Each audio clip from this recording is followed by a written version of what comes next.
सिद्धेभ्यः ओम नमः सिद्धेभ्यः ओम नमः सिद्धेभ्यः मोक्षमार्गस्य नेतारं भेत्तारं कर्म भूभृतां ज्ञातारं विश्वतत्त्वानां वंदे तत्पुनलब्धये। बोलो देवादिदेव 1008 श्री श्याम सनाथ भगवान की जय। आचार्य उमा स्वामी महामुनि राज की जय। आचार्य पूज्यपाद स्वामी महामुनि राज की जय। संत शिरोमणि आचार्य गुरुवर विद्यासागर जी महामुनि राज की जय। निर्यापक श्रमण मुनि पुंगव श्री सुधा सागर जी महामुनि राज की जय। समस्त मुनि संघ की जय।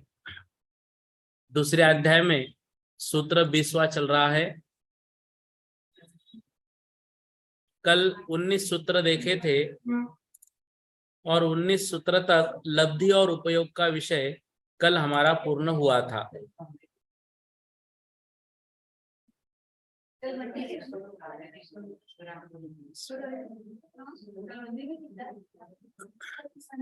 और 19वें सूत्र में परसों कल संडे था ना।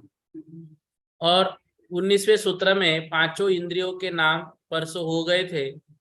अब उनके विषय 20वें सूत्र के माध्यम से हमारे सामने आ रहे हैं। सूत्र क्रमांक 20 स्पर्श रस गंध वर्ण शब्दास्तदर्थाः। स्पर्श रस गंध वर्ण शब्दास्तदर्थाः।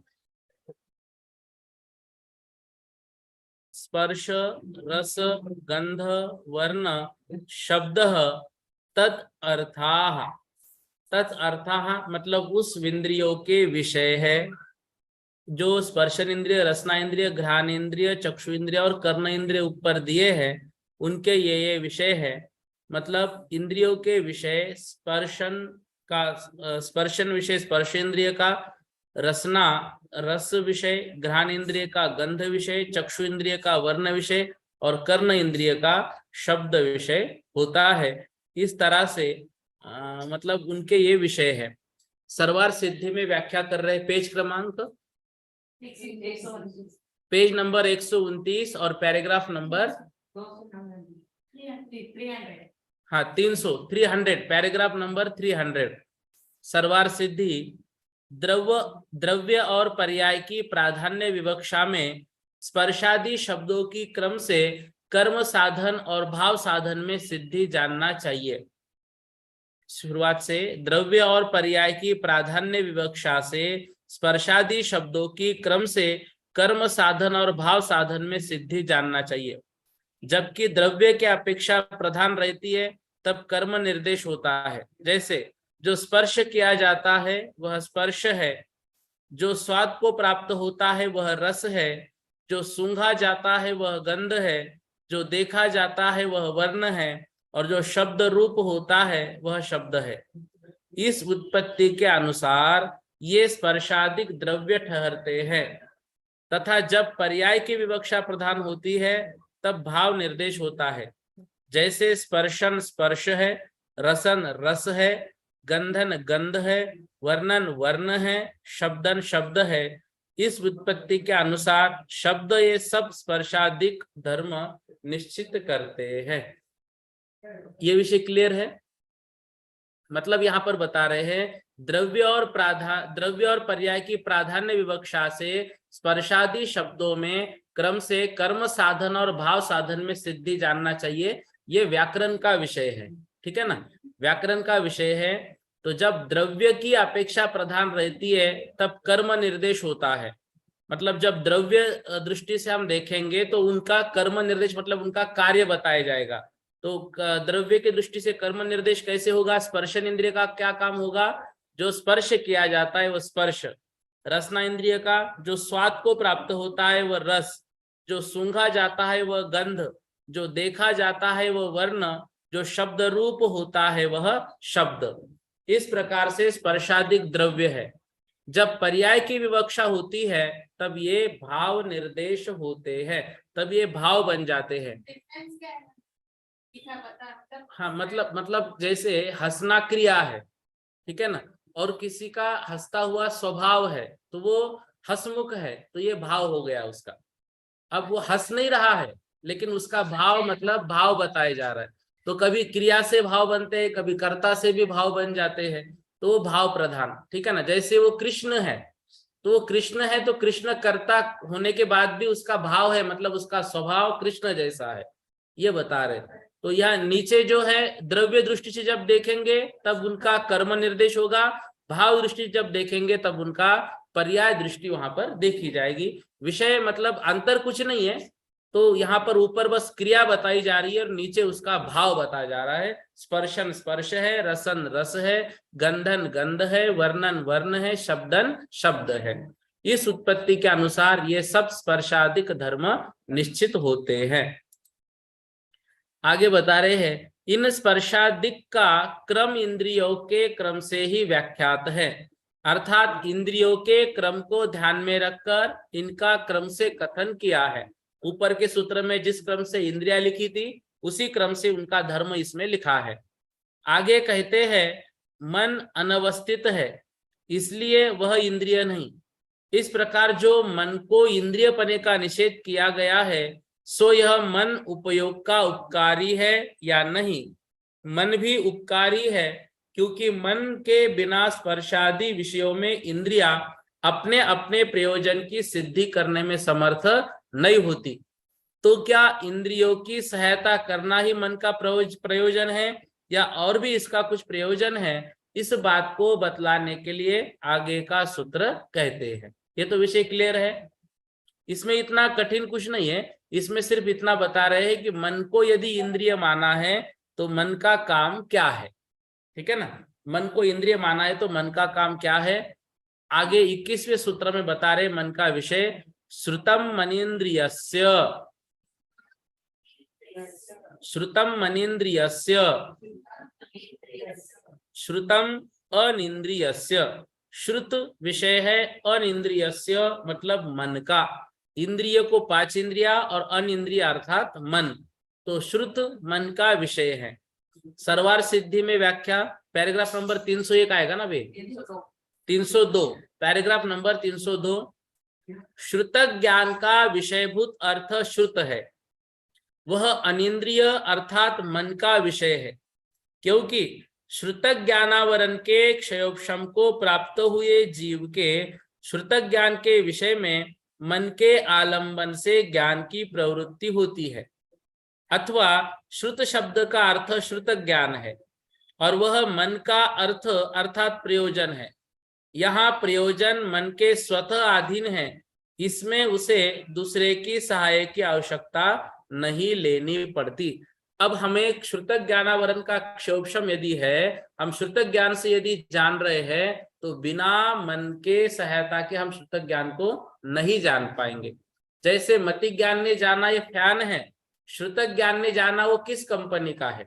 अब वो कंपनी हमारे मन को याद थी या अलग अलग कंपनियों के विषय में मन ने सोच के रखा था या मन की बात मालूम थी, इसलिए मन आगे आगे के विषयों को जान सकता है, उसमें विशेष चिंतन कर सकता है। तो बिना मन के श्रुत ज्ञान की प्रवृत्ति नहीं हो सकती। और दूसरी बात, मन इसमें स्वतः अधीन है, मन स्वयं कार्य कर रहा है, किसी के सहायता की मन को आवश्यकता नहीं है। जैसे देखना है तो देखने के लिए आंख देख रही है लेकिन मन सोच रहा है कि मुझे देखना है, सूंघ रहा है जिह्वा लेकिन मन सोच रहा है कि मुझे भूख लगी है। तो मन उसमें एक कारण है बाकी इंद्रियों में, लेकिन मन को कार्य करने के लिए और कोई भी कारण नहीं है। किस इंद्रिय का क्या विषय है यह बतला आए हैं, अब उनके स्वामी का कथन करना है। अतः सर्वप्रथम हो स्पर्शन इंद्रिय कही है, उसके स्वामी का निश्चय करने के लिए आगे का सूत्र कहते हैं। इस हाँ पढ़िए ना फिर। जोर से पढ़िए, इसमें सुनाई दे ऐसा। यहाँ श्रुत शब्द का अर्थ श्रुत ज्ञान के विषय या श्रुत ज्ञान किया है और उसे अनिंद्रिय का विषय बतलाया है। आशय यह है कि श्रुत ज्ञान की उपयोग दशा 5 इंद्रियों के निमित्त से न होकर केवल अनिंद्रिय के निमित्त से होती है। इसका यह अभिप्राय नहीं कि अनिंद्रिय के निमित्त से केवल श्रुत ज्ञान ही होता है, किंतु इसका यह अभिप्राय है कि जिस प्रकार गति ज्ञान इंद्रिय और अनिंद्रिय दोनों के निमित्त होता है, उस प्रकार श्रुत ज्ञान इन दोनों के निमित्त से न होकर केवल अनिंद्रिय के निमित्त से होता है। इंद्रिया परंपरा निमित्त है। ठीक है ना। तो श्रुत ज्ञान मात्र मन से होगा, पांचों इंद्रियों की आवश्यकता उसमें नहीं होगी, लेकिन परंपरा से निमित्त है, मतलब पहले मति ज्ञान होगा फिर श्रुत ज्ञान होगा। तो मति ज्ञान में होने में इंद्रिया कारण है, इसलिए परंपरा से उसको कारण माना है। इस विषय में थोड़ा सा राजवार्तिक का लिया है। श्रुत ज्ञानावरण का क्षयोपशम होने पर आत्मा की श्रुत ज्ञान के विषयभूत पदार्थ में मन के निमित्त से प्रवृत्ति होती है, अथवा श्रुत ज्ञान मन से उत्पन्न होता है। यह पदार्थ इंद्रिय व्यापार से परे है। श्रोत्रेंद्रिय जन्य ज्ञान को श्रोत्रेंद्रिय के विषय को श्रुत नहीं कहते, क्योंकि वह इंद्रिय जन्य होने से मति ज्ञान ही है। मति ज्ञान के बाद जो विचार केवल मनजन्य होता है वह श्रुत है। ठीक है ना, मतलब मात्र सुनना श्रुत नहीं है, मन से जो चिंतन होगा वो श्रुत है। ठीक है ना, मात्र सुनना यहाँ पर श्रुत नहीं है। अब प्रत्येक इंद्रियों के स्वामी कौन कौन से हैं इसको आगे बता रहे हैं। तो सर्वप्रथम इसमें 22वें सूत्र के माध्यम से स्पर्शन इंद्रिय का स्वामी बतलाया है। वनस्पत्यंता नामेकम, वनस्पत्यंता नामेकम, वनस्पत्यंता नामेकम, वनस्पति अंतानाम एकम, वनस्पति अंतानाम एकम। वनस्पति अर्थात वनस्पति कायिक तक के, अंतानाम मतलब तक के, या वनस्पति है जिनके अंत में, जीवों के एकम अर्थात एक इंद्रिया होती है। वनस्पति अंत में किसके हैं? तो एक सूत्र आया था, पृथ्वी अब तेजो वायु वनस्पतयः स्थावराः। तो वहां पर वनस्पति अंत में है किसके? पृथ्वी कायिक, जल कायिक, अग्नि कायिक, वायु कायिक और वनस्पति कायिक। तो वनस्पति है अंत में जिसके, मतलब इसमें पांचों बातें लिए जाएंगी, पृथ्वी कायिक, जल कायिक, अग्नि कायिक, वायु कायिक और वनस्पति कायिक के, यहाँ तक के जीवों के एकम मात्र एक स्पर्शन इंद्रिया होती है। सर्वार सिद्धि में इसकी व्याख्या कर रहे हैं। मन का व्याख्यान कर आए हैं, उसके साथ जो रहते हैं वे समनस्क कहलाते हैं और उन्हें ही संगी कहते हैं। परिशेष न्याय से यह सिद्ध हुआ कि इनसे अतिरिक्त जितने संसारी जीव है वे सब असंगी है। नहीं, सर्वार सिद्धि का ही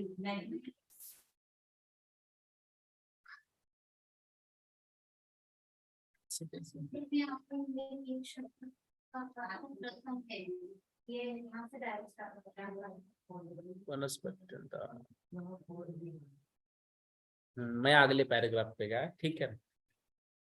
सर्वार सिद्धि की व्याख्या, गलती से आगे का पेज आया था, हाँ पेज नंबर 304 ना, हाँ पैराग्राफ 304।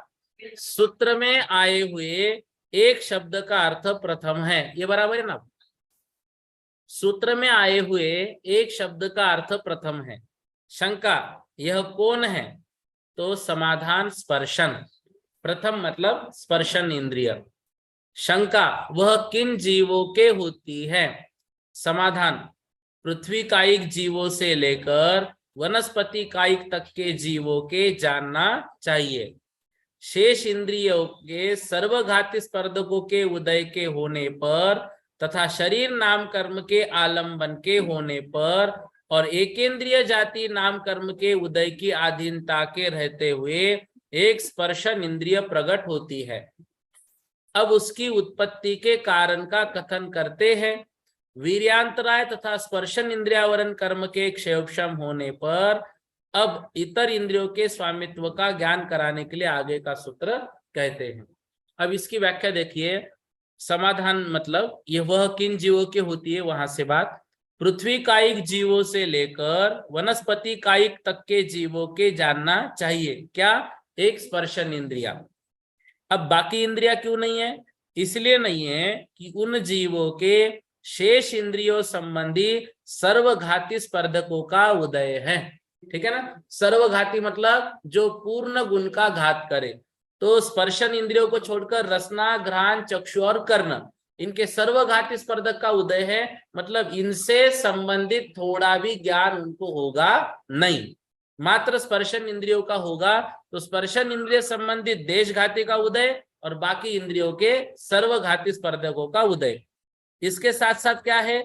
शरीर नाम कर्म के आलंबन के होने पर और एक एकेंद्रिय जाति नाम कर्म की उदय की अधीनता से इनके शरीर है क्या? बिल्कुल शरीर है। ठीक है ना? शरीर है, लेकिन कौन सा है? साधारण शरीर। एक जीव के एक शरीर के अनेक स्वामी। ठीक है ना? उसको साधारण शरीर कहते हैं। प्रत्येक शरीर जिसमें एक शरीर का स्वामी एक ही हो, प्रत्येक शरीर, इसमें शरीर नाम कर्म है लेकिन साधारण है, उसमें एक शरीर के स्वामी अनंत जीव। ठीक है? अनंत जीव। मतलब फिर जब भी बात ऐसे चलेगी अगर स्पर्शन की, तो सिर्फ पृथ्वी का ऐसे वनस्पति का ऐसे के ही गिनना पड़ेगा। हाँ, वो बात स्थावर से। स्थावर से। ठीक है ना? और उनके सर्वघाती स्पर्धकों का उदय रहेगा बाकी इंद्रियों से संबंधित। शरीर नाम कर्म का उदय होगा साधारण शरीर, और एकेंद्रिय जाति नाम कर्म का उदय होगा। मतलब प्रत्येक की जाति होती है, द्विइंद्रिय जाति, तीन इंद्रिय जाति, चार इंद्रिय जाति, तो इनका एकेंद्रिय जाति नाम कर्म का उदय होगा। तो एक स्पर्शन इंद्रिय इनकी प्रकट होती है। अब इसकी उत्पत्ति के कारण का कथन, वीर्यांतराय तथा स्पर्शन इंद्रियावरण कर्म के क्षेपक्षम। तो वीर्यांतराय कर्म और स्पर्शन इंद्रिय कर्म का क्षेपक्षम इनके होता है। किनके? जिनके मात्र स्पर्शन इंद्रिया होती है। अब कह रहे हैं अब इतर इंद्रियों के स्वामित्व का ज्ञान कराने के लिए आगे का सूत्र कहते हैं। बाकी दो इंद्रिय आदि के स्वामी कौन है? सूत्र क्रमांक 23। शेष इंद्रियों के स्वामी कौन है? कृमि, पिपीलिका, भ्रमर, मनुष्या, दीना में कैक वृद्धानि।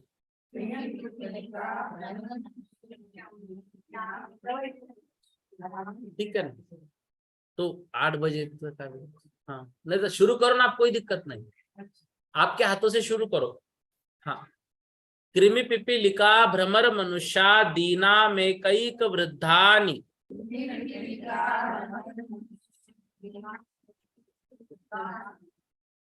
कह रहे हैं शेष इंद्रियों के स्वामी कृमि, पिपीलिका, भ्रमर, मनुष्य आदि नाम,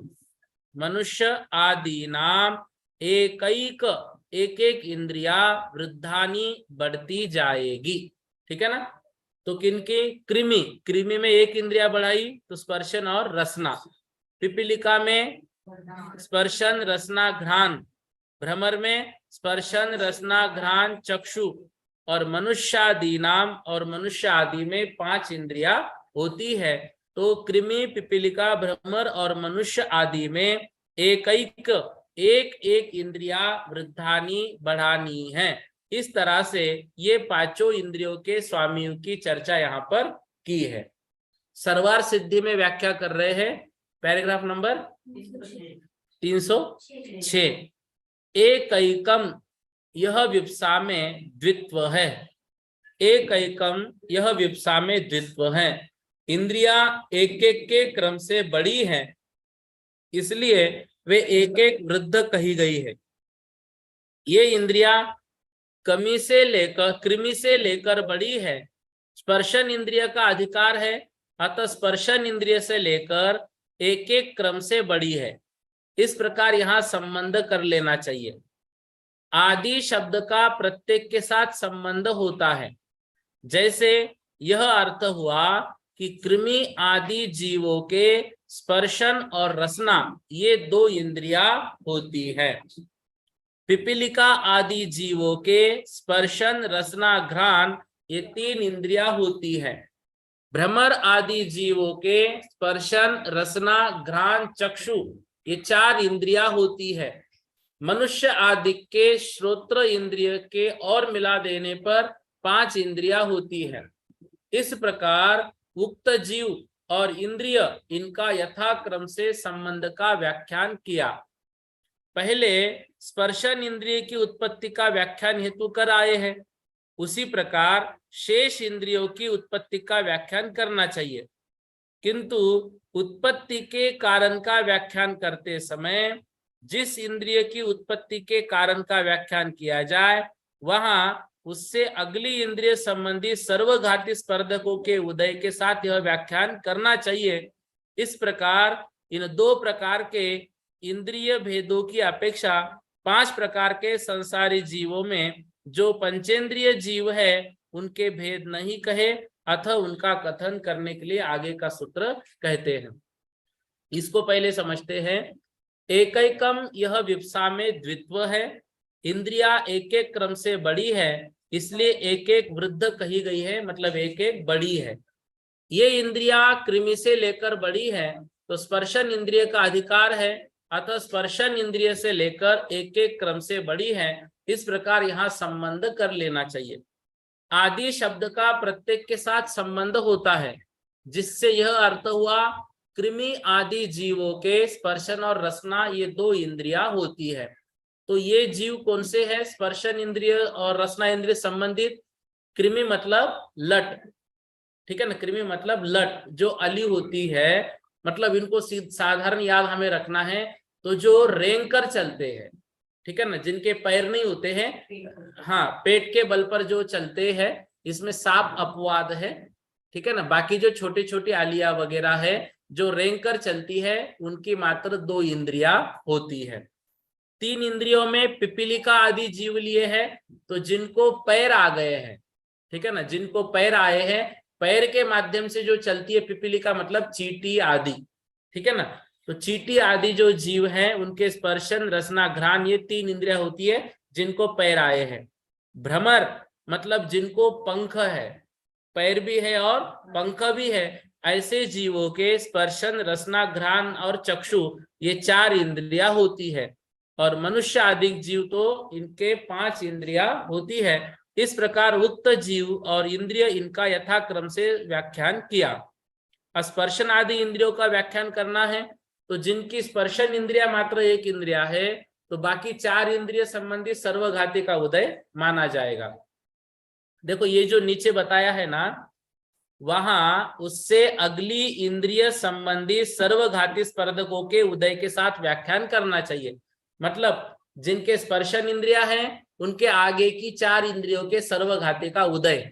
जिनके स्पर्शन और रसना इंद्रिय है, स्पर्शन और रसना इंद्रिय है, उनके आगे की कितनी इंद्रिया? 3 इंद्रियों संबंधी सर्वघाती का उदय, स्पर्शन और रसना संबंधी देशघाती का उदय। अब जो 3 इंद्रिय जीव है स्पर्शन रसना घ्राण, इन तीनों के देशघाती का उदय और बाकी आगे का सर्वघाती का उदय। जो 4 इंद्रिय जीव है स्पर्शन रसना घ्राण चक्षु, ये 4 इंद्रियों संबंधी देशघाती का उदय और बाकी जो एक बची है कर्ण इंद्रिय उससे संबंधित सर्वघाती का उदय। और जो 5 इंद्रिय जीव है उनके तत्संबंधी जो जो बातें वो जानते हैं उस संबंधी देशघाती का उदय, जो बातें नहीं जानते उस संबंधी सर्वघाती का उदय जानना चाहिए। जैसे मतलब क्या हाँ, जैसे कोई स्पर्शन इंद्रिय का जीव है मतलब उनका मात्र एक स्पर्शन इंद्रिय रहेगा। अब रसना इंद्रिय संबंधित तो जान रहे क्या? पांचों इंद्रियों में आपके अपने देशघाती, हाँ, 5 इंद्रियों के विषय में जो विषय वो जानते हैं, मतलब जिस जिस इंद्रियों के संबंधित, जैसे हम आंख से देख रहे हैं, आंख से देख रहे हैं लेकिन सभी चीजें हमको नहीं दिख रही है, कुछ चीजों के लिए हमको मशीन लेनी पड़ रही है, ठीक है ना। तो उस संबंधी हमारे सर्वघाती का उदय रहेगा। जो क्लियर दिख रहा है उससे संबंधित हमारे देशघाती का उदय हो रहा है, ठीक है ना। प्रश्न पूछ रहे हैं सरोज जी, पूछिएगा, अनम्यूट कीजिए। सरोज लिखा है, मैंने अनम्यूट किया, आप भी अनम्यूट कीजिए।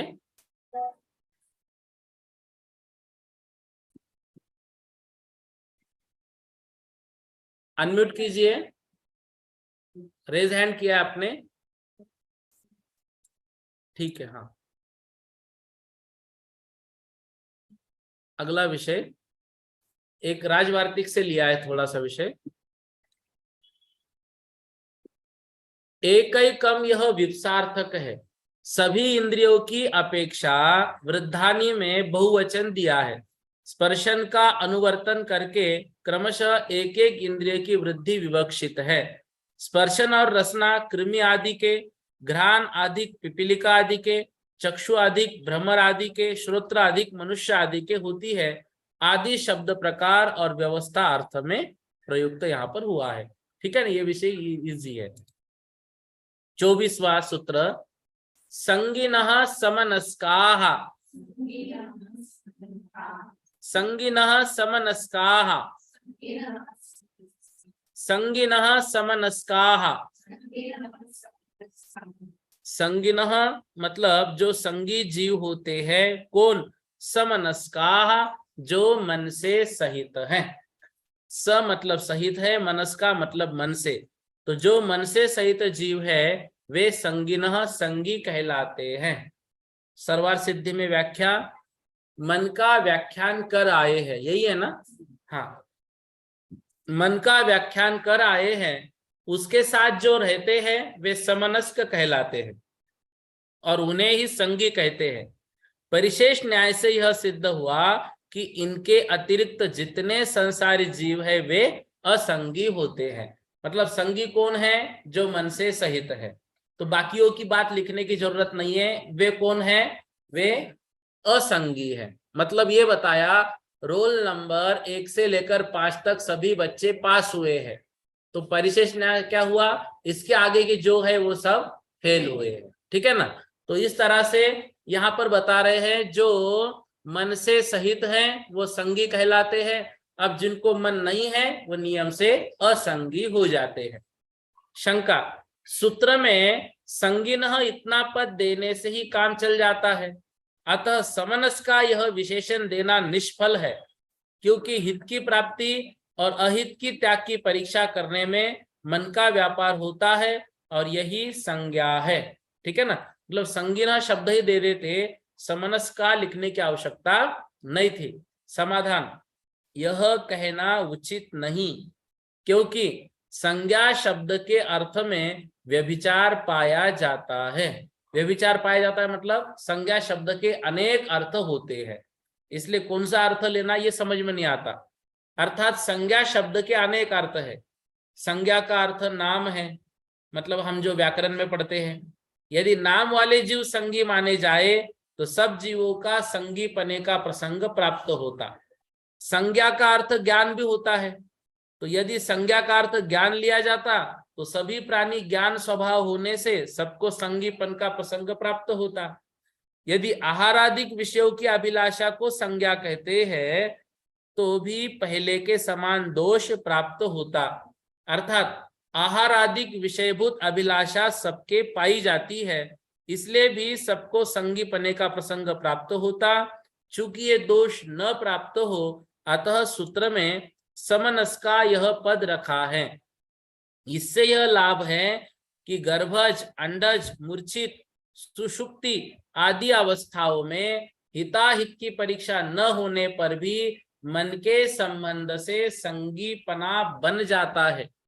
यदि जीवों के हित और अहित आदि विषय के लिए क्रिया मन के निमित्त से होती है, तो जिसने पूर्व शरीर को छोड़ दिया है और जो मन रहित है, ऐसा जीव जब नूतन शरीर ग्रहण करने के लिए उद्यत होता है तब उसके जो क्रिया होती है वह किस निमित्त से होती है, यह बतलाने के लिए आगे का सूत्र कहते हैं। यहाँ इतना तो विषय हो गया कि संगिनः के साथ समनस का क्यों लिया, ये तो क्लियर हो गया ना। संगिनः शब्द ले लेते तो भी वहां पे संगी जीव माने जाते, मन से सहित लिखने की आवश्यकता नहीं है, ये बात सही है। लेकिन मात्र संगिनः ही लिख देते तो 3 दिक्कतें आती। पहला, संगी शब्द का अर्थ होता है संज्ञा, मतलब नाउन या नाम, तो जिनके नाम है वो संगी माने जाते। तो अभी तो लगभग ऐसा है कि हम सभी के नाम रखते हैं, तिर्यंचों के भी नाम रखे जाते, तो वो भी संगी हो जाते, सभी के सभी, मतलब जो असंगी है। दूसरी बात, जो संज्ञा शब्द का अर्थ ज्ञान लिया है, तो जो ज्ञान है वो ज्ञान तो सभी के है, भले एक इंद्रिय जीव क्यों ना हो, उनके मति ज्ञान संबंधित थोड़ा ज्ञान तो है, तो वो भी संगी मानने पड़ते, इसलिए नहीं ले सकते। तीसरा, संज्ञा का मतलब होता है आहार संज्ञा, मतलब भूख लग गई है तो हम क्या करते हैं, कुछ ना कुछ ज्ञान देते, जैसे बच्चा रोता है, हमें भूख लगने के बाद मन में चिड़चिड़ापन आ जाता है, तो जैसे घर वाले कहते चिड़चिड़ कर रहे, भूख लगी होगी, तो ऐसे आहार आदि संज्ञा को हम प्राप्त हो जाते, तो ऐसे जो जीव हैं वो भी संगी ही कहलाते। तो ये दिक्कत होने के कारण संगी शब्द यहाँ लेना, समनस्क शब्द उसके साथ लेना बहुत जरूरी है। दूसरा, इससे यह लाभ हो गया, गर्भज, अंडज, मूर्छित और सुषुप्ति। गर्भज मतलब जो गर्भ में है, अंडज मतलब जो अंडे में है अभी, मूर्छित मतलब जिनको मूर्छा आई है, बेहोश है, और सुषुप्ति मतलब सोए हुए जीव है। तो ऐसे जीव इन अवस्थाओं में हिताहित की परीक्षा न होने पर भी, भाई कोई सोया हुआ जीव है उसको हिताहित की परीक्षा रहती है क्या? सोते समय नहीं रहती है, बहुत बार बेड से नीचे गिर जाते हैं, बहुत बार कुछ चीजें हमें चुभ जाती है, बहुत बार नींद में चलने की आदत होती है तो हम कहाँ के कहाँ पहुंच जाते हैं, तो हिताहित की बुद्धि इन सभी अवस्थाओं में नहीं होती है। तो इसका मतलब ये है क्या कि ये जो असंगी है? ऐसा नहीं, ये जो संगी ही है क्योंकि मन से सहित है, अभी ये गर्भज है या अंडज है या मूर्छित है या सुषुप्ति है। जैसे गर्भ का बच्चा भी हित अहित की बुद्धि उसकी नहीं रहती है, जो माँ ने खाया वही उसके पेट में चला जाता है, वो कभी मना नहीं करेगा कि ये तीखा है, क्यों? अभी मन से सहित तो है लेकिन असंगी नहीं है, परंतु संगी होने के बाद भी माँ के अनुसार ही वो चलता है। ऐसे अंडज जीव भी हुआ, मूर्छित जीव बेहोश है लेकिन संगी है क्योंकि वो मन से सहित है। राजवार्तिक में बता रहे हैं, यह हित है और यह अहित है, इस प्रकार के गुण दोष विचार को संज्ञा कहते हैं। मन का कार्य भी यही है, अतः समनस्क विशेषण व्यर्थ है। उत्तर, संज्ञा शब्द के अनेक अर्थ हैं, तो समनस्क जीवों के सिवाय अन्यत्र भी पाए जाते हैं, वही विषय राजवार्तिक में डबल ले लिया उन्होंने, ठीक है ना। तो इस तरह से इन सभी जीवों का इसमें लिया ना जाए, मतलब संगी में अन्य जीवों को भी, इसलिए समनस्क शब्द देना बहुत जरूरी था। ये विषय क्लियर हुआ ना? हाँ, श्रीकांता जी जैन बोलिए, अनम्यूट कीजिए श्रीकांता जी जैन। आपने रेज हैंड किया है, श्रीकांता जी जैन। पूर्णिमा जी।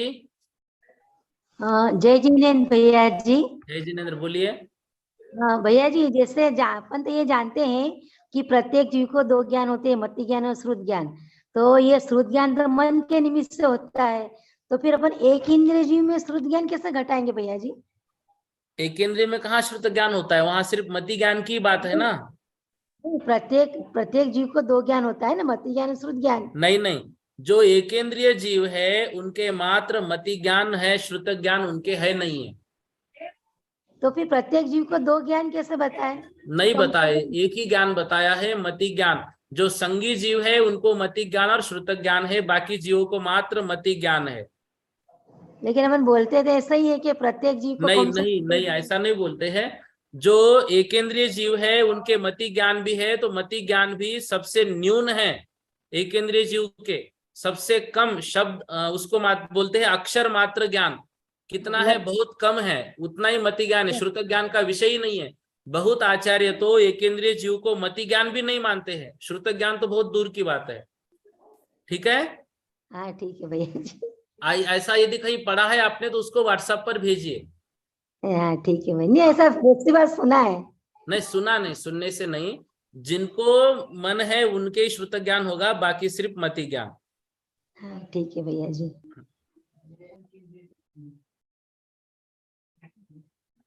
हाँ, धनेश जी जैन कानपुर से बोलिए आप।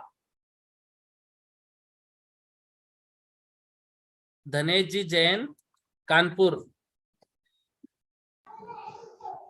अनम्यूट कीजिए आप।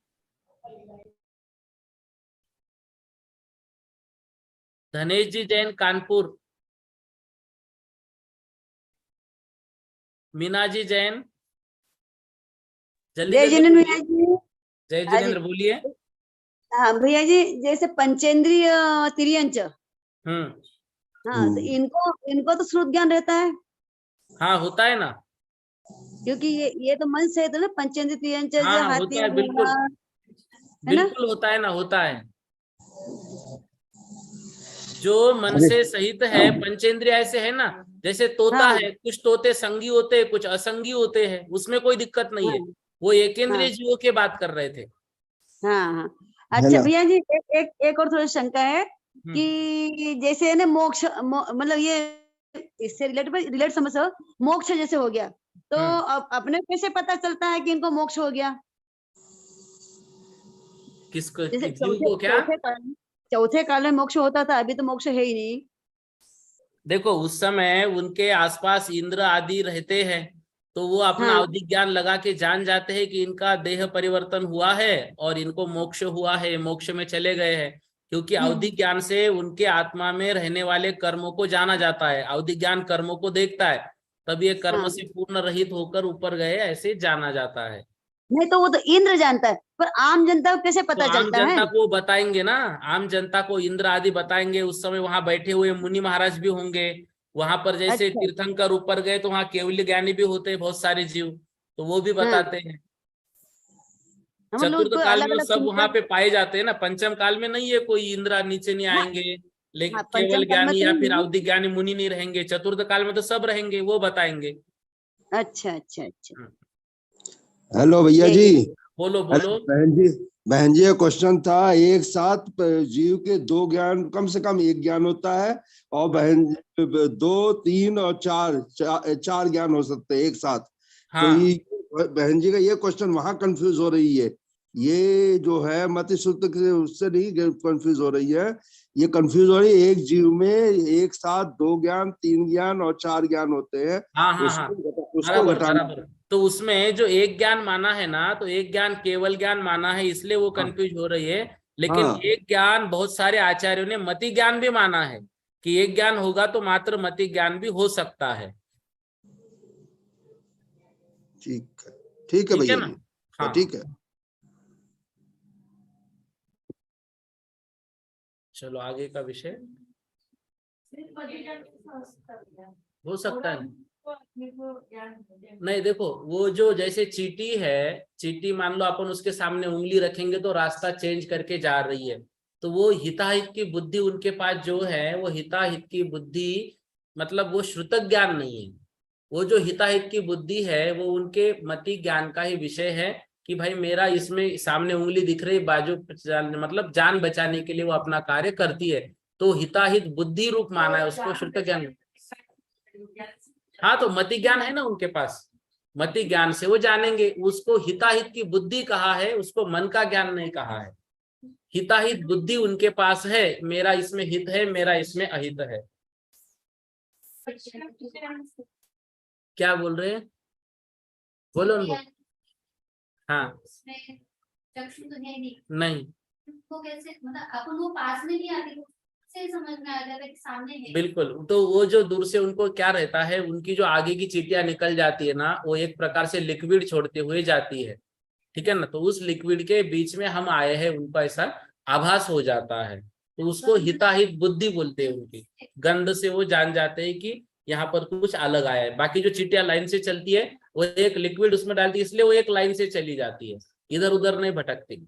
मतलब बड़ी दीवार भी हो तो एक लाइन से चलती है, आगे की चींटियां एक लिक्विड उसमें छोड़ती हुई चलती है, इस तरह से वो जानेंगे। ठीक है। हाँ अभी कौन सा सूत्र है, 25वां है ना, ये 24वां हो गया ना। हाँ, विग्रह गति का वर्णन कर रहे हैं 25वें सूत्र में। विग्रह गतौ कर्म योग, विग्रह गतौ कर्म योग,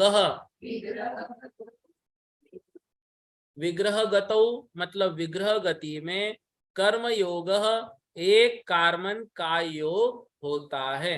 विग्रह गति में जीव जो रहता है, मतलब ये बताया कि ऊपर जो स्पर्शन आदि इंद्रिया है वो उनके विग्रह गति में नहीं है, जो अनिंद्रिय मन है वह भी विग्रह गति में नहीं है। फिर विग्रह गति में क्या है, तो बता रहे विग्रह गति में मात्र कार्मन का योग है, मतलब शरीर है लेकिन कौन सा है, कर्मों का, ठीक है ना, कर्मों का शरीर है। आकार कौन सा है, जिस शरीर को छोड़कर वह आत्मा जा रही है उस शरीर के समान आकार है, और उसमें जो शरीर है वो कौन सा है, कर्मों का कार्मन का योग, ठीक है।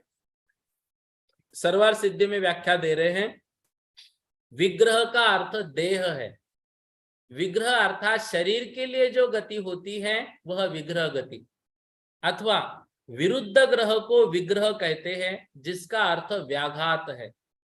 तात्पर्य यह है कि जिस अवस्था में कर्म के ग्रहण होने पर भी नो कर्म रूप पुद्गलों का ग्रहण नहीं होता है वह विग्रह है। इस विग्रह के साथ होने वाली गति का नाम विग्रह गति है। सब शरीरों की उत्पत्ति के मूल कारण कार्मन शरीर को कर्म कहते हैं तथा वचन वर्गना, मनोवर्गना और काय वर्गना के निमित्त से होने वाले आत्म प्रदेशों के हलन चलन को योग कहते हैं। कर्म के निमित्त से जो योग होता है वह कर्म योग, वह विग्रह गति में होता है। यह उक्त कथन का तात्पर्य है। इसलिए नूतन कर्म का ग्रहण और एक देश से दूसरे देश में गमन होता है। गमन करने वाले जीव और पुद्गलों का एक देश से दूसरे देश में गमन क्या आकाश प्रदेशों के पंक्ति के क्रम से होता है या इसके बिना होता है, इसका खुलासा करने के लिए आगे का सूत्र कहते हैं। ऊपर की व्याख्या इतनी है, विग्रह अर्थात शरीर, तो विग्रह गति मतलब नया शरीर धारण करने के लिए जो गति हो रही है। विग्रह का अर्थ दिया है विरुद्ध ग्रह को, मतलब उल्टा, मतलब इस गति को छोड़कर अगले गति को धारण करने के लिए जो गति हो रही है वह विग्रह गति। तो जिस अवस्था में कर्म के ग्रहण होने पर भी नो कर्म रूप पुद्गलों का ग्रहण नहीं होता है, मतलब हस्यादि जो नौ कषाय होती है। अब यहाँ पे कर्म और यहाँ पर नो कर्म कौन से है, नो कर्म मतलब शरीर आदि, ठीक है ना। ये हस्यादि नो कषाय इसमें नहीं लगानी है। हस्यादि नो कषाय जो हस्य रति आरति शोक भय जुगुप्सा है ना, वो नो कषाय है। और नो कर्म मतलब होता है शरीर आदि, हमारा शरीर, हमारे शरीर के अंगोपांग। तो कार्मन का योग में कर्मों का ग्रहण होगा, ज्ञानावरणादि 8 कर्मों का ग्रहण होगा, लेकिन शरीर आदि का ग्रहण नहीं होगा। शरीर आदि का ग्रहण कहाँ पर होगा, जब आत्मा जहां पर जन्म लेना है उस स्थान पर पहुंच जाती है तब शरीर के योग्य पर्याप्तियों को वो ग्रहण करती है। विग्रह गति में पर्याप्तियों का ग्रहण नहीं होगा, ठीक है। इस तरह से विग्रह गति उसको कहते हैं। तो शरीरों के उत्पत्ति के मूल कारण कार्मन शरीर को कर्म कहते हैं तथा वचन वर्गना, मनोवर्गना और काय वर्गना के निमित्त से होने वाले आत्म प्रदेशों के हलन चलन को योग कहते हैं। कर्म के निमित्त से जो योग होता है वह कर्म योग है और वही विग्रह गति में होता है, ठीक है। ये इतना आज कर लेते हैं। एक प्रश्न, हाँ नीलिमा जी जैन बोलिए। नीलिमा जी सरैया। हाँ जय जिनेन्द्र भैया जी। जय जिनेन्द्र, बोलिएगा। भैया जी, विग्रह गति में तो नए कर्म का ग्रहण नहीं हो पाएगा ना, क्योंकि कोई मन वचन काय की कोई क्रिया है ही नहीं, सिर्फ कार्मन शरीर, मन वचन शरीर काय भी जा की रहा है। क्रिया नहीं है, लेकिन कार्मन का योग है। तो कार्मन का योग के माध्यम से अभी इसी सूत्र के अंत में हम पढ़ेंगे कि कार्मन का योग किस किस को ग्रहण करता है, तो उतना वहां पर ग्रहण होगा। और तो कार्मन मतलब, शरीर तो रहेगा साथ में, उसके साथ में तेजस शरीर भी रहेगा, तेजस शरीर तो रहेगा ना साथ में। हाँ तेजस शरीर है ना साथ में, वो तो अनादि संबंधी साथ में ही है। तो कार्मन का योग वहां पर क्या ग्रहण करता है वो इसी अध्याय में हम पढ़ेंगे अभी। मतलब नए कर्म का ग्रहण भी होगा कार्मन, हाँ विग्रह गति बिल्कुल में। होगा, बिल्कुल होगा, कार्मन का योग के माध्यम से। बट मन वचन काय की कोई क्रिया तो नहीं हो रही, फिर भी होगा। लेकिन काय योग जो है ना, तो कर्म के योग, कर्म का योग है वहां पर, मतलब कर्म के निमित्त से वहां पर जो योग हो रहा है, इस अपेक्षा से उसको समझेंगे ना हम, वो सूत्र आएगा जब प्रत्येक शरीर का कार्य जब पढ़ेंगे ना हम, तो कार्मन का योग का कार्य पढ़ते समय इस बात को पढ़ेंगे।